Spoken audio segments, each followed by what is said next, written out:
ఇది కొంచెం చెప్పండి సార్ మళ్ళీ సేమ్. నమస్కారం, నా పేరు రామరెడ్డి, జగిత్యాల జిల్లా రాయకల్ మండలం ఆలూరు మాది. ఈరోజు పులస పరిశోధన కేంద్రంలో విత్తన మేళ జరుగుతున్నది. మరి ఈ విత్తన మేళకు చాలా మండలాల నుండి రైతులు రావడం జరిగింది. మరి బయట కంపెనీల నుంచి చూస్తే అంత తంపాకాలు అలానే బ్యాగులు నింపి మాకు ఇవ్వడం జరుగుతుంది. మరి అటువంటి నష్టం జరగకుండా ఇక్కడ ఈ స్థానంలో మంచి నాణ్యమైన విత్తనం అందుతుందనే ఉద్దేశంతో రైతులందరూ ఇక్కడికి వచ్చి తీసుకుంటారు. మరి ఇక్కడ ఏర్పాట్ల విషయంలో ఎక్కువ కౌంటర్లు పెడితే మాకు ఇక్కడ క్రౌడ్ ఎక్కువ ఉండకపోతుండే, మరి ఆ దిశగా ఇక్కడ అధికారులు చూస్తే బాగుంటుంది. ఇటువంటి కార్యక్రమాలు మళ్ళీ చేయాలని కోరుతున్నాం. డాక్టర్ జి శ్రీనివాస్, సహ పరిశోధనా సంచాలకులు, ప్రాంతీయ వ్యవసాయ పరిశోధనా స్థానము జగిత్యాల. ఈరోజు మనకు మే 24 మన ప్రాంతీయ వ్యవసాయ పరిశోధనా స్థానంలో విత్తన మేళ ఏర్పాటు చేయడం జరిగింది.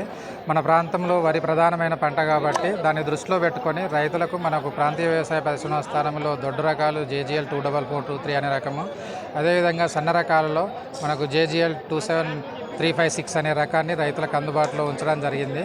సో ఈ రెండు రకాలు రైతులు ఈ వానాకాలంలో సాగు చేసుకోవడానికి అనుకూలంగా ఉంటాయి. రెండు కూడా మంచి దిగుబడినిచ్చేటువంటి రకాలు, సన్నగింజ రకం మరియు దొండగింజ రకాలు, రెండు రకాలు కూడా అందుబాటులో ఉంచడం జరిగింది. రైతులు ఈరోజు ఎక్కువ మొత్తంలో కూడా హాజరు కావడం జరిగింది. ప్రతి రైతు కూడా మనం ఒక ఎకరానికన్నా సరిపడే సీడ్ ఇవ్వాలని నిర్ణయించుకోవడం జరిగింది. దానికి రైతులందరినీ కూడా వాళ్ళు సహకారాన్ని అందించడమని కూడా కోరడం జరిగింది. అదేవిధంగా రైతులు దూర ప్రాంతం నుంచి వస్తుంది కాబట్టి వాళ్ళకు కూడా మధ్యాహ్నం ఎండాకాలాన్ని దృష్టిలో పెట్టుకొని కొంచెం భోజన వసతిని కూడా ఏర్పాటు చేయడం జరిగింది. బయట ఏంటంటే మనకు ప్రైవేట్లో కూడా రైతులకు విత్తనాలు దొరుకుతూ ఉన్నాయి. కానీ మన ప్రాంతీయ వ్యవసాయ పరిశోధనా స్థానంలో శాస్త్రవేత్తల సమక్షంలో దాన్ని ఉత్పత్తి చేయడం జరుగుతుంది. ఇక్కడ నాణ్యత కూడా బాగా ఉంటుంది. రైతులు దాని నాణ్యతతో పాటుగా ఈ రకాన్ని 2-3 సీజన్లు కూడా వాడుకోవడానికి వీలుగా ఉంటుంది.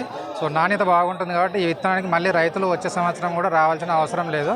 సో దీన్ని తీసుకెళ్లిన రైతులు మళ్ళీ 2-3 సీజన్లు కూడా వాడుకోవడానికి వీలుగా ఉంటుంది. ధన్యవాదాలు.